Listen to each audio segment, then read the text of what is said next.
Hello, beautiful friends. Let's have a conversation in learning how to not avoid our emotions, beginning to trust ourselves to navigate difficult emotional landscapes, and learning how to actually use our emotions for a superpower versus for something that we dread. If you're someone like me who has always been consumed with emotions, or someone who has been afraid of feeling too deeply, or has been called too sensitive or too emotional, then this might be a good video for you. First, I think it's important to recognize in the ways in which we avoid emotions.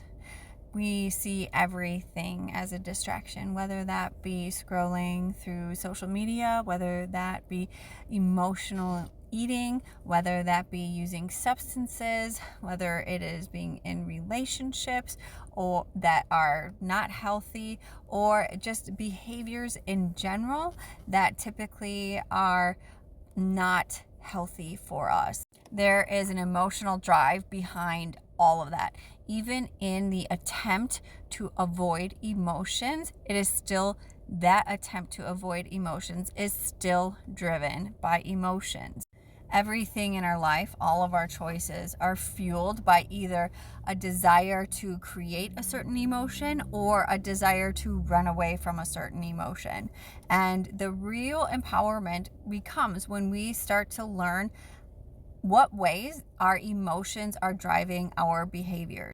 For me, I needed to learn how to change my addictive behaviors to substances, to relationships, to the way that I was shopping, to the way that I was eating, and learning that all of these behaviors, these sabotaging behaviors, were solely driven because the emotions were a lot, and I did not know how to actually navigate that emotional landscape.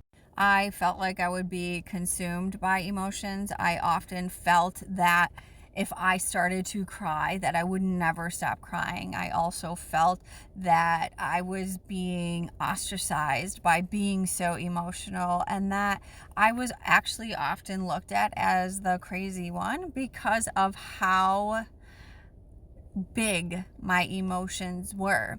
Coming onto the path of the healing journey or the unbecoming, I began to see that I let emotions rule every aspect of my life. I was highly triggered. I stayed in relationships that were very toxic and at times abusive.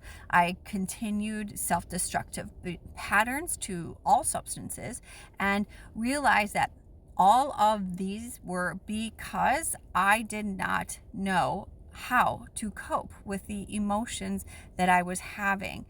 And to be honest, it was a big learning curve for me. It was learning that everything that I've done in my life was to avoid emotions or to create emotions. Then I began to get curious. Well, if I could actually navigate the emotions that I was experiencing, I wouldn't have to feel like I needed to run away from them.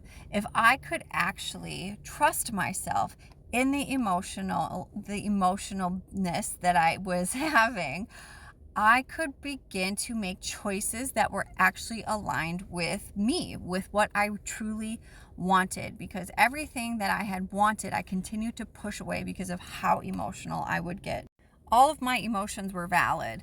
However, I didn't know how to validate emotions because I was never taught these things. Once I saw that all of my emotions were attempting to bring messages to me, they were attempting to show me where I needed to draw boundaries. They were attempting to show me where I needed to take care of myself.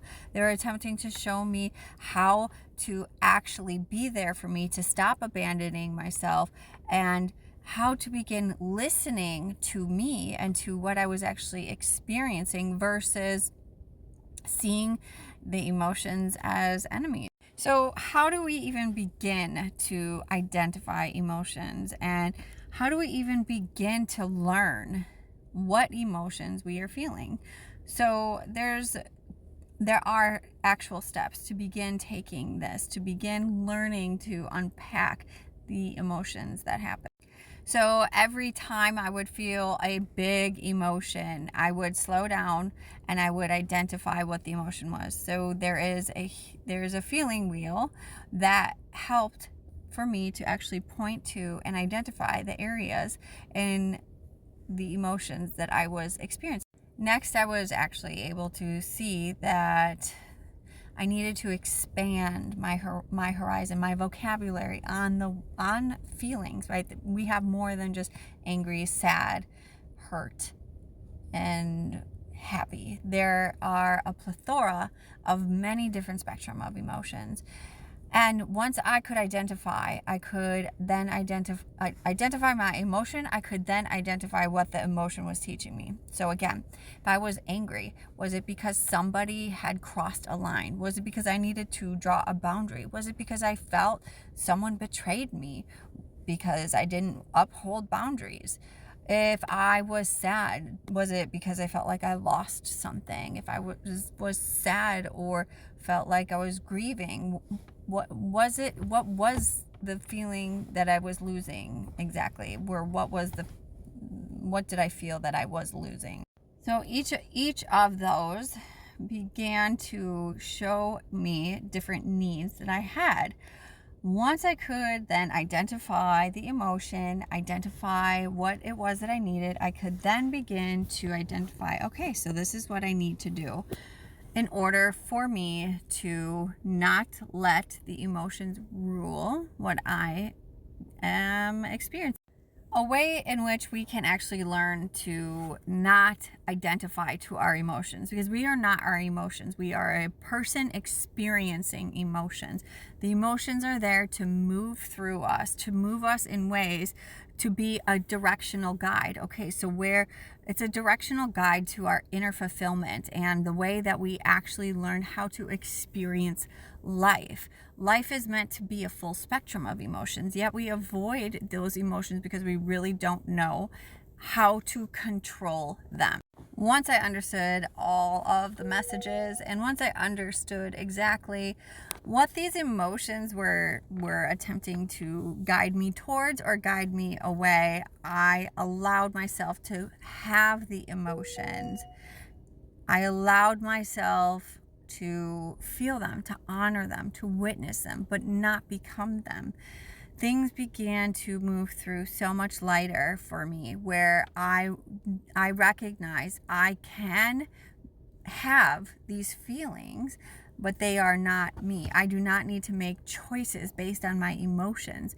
So this is how we begin to learn how to live a life that is actually an alignment with our truth versus our wounds. Because until we learn how to make those emotions, until we learn how to identify the emotions, validate the emotions, and meet our own needs, our emotions will continue to run our lives.